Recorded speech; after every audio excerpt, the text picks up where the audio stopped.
রিজিকের ব্যাপারে একটি ধারণা আপনাদেরকে দিতে, আপনাদের আইডিয়াটা যাতে ক্লিয়ার থাকে, কনসেপ্ট যাতে ক্লিয়ার থাকে। প্রিয় ভাই এবং বোনেরা, আমরা অনেকে, সবাই না, অনেকে মনে করি যে রিজক হচ্ছে যেটা আমরা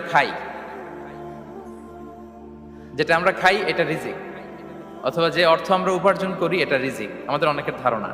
আসলে রিজিকের ব্যাপারে আমাদের ধারণাটা পূর্ণাঙ্গ নয়, এর বাইরেও অনেক কিছু আছে। রিজকের বাংলা হচ্ছে জীবন উপকরণ, ইংরেজিতে বলে সাস্টেনেন্স বা প্রভিশন।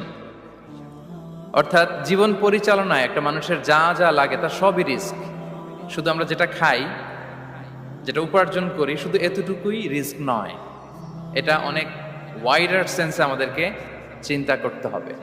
আমরা আমাদের পুরো জীবন জুড়ে যা পাই, যা খাই, যা অর্জন করি, যেটা লাভে ধন্য হই, সবটাই রিস্ক।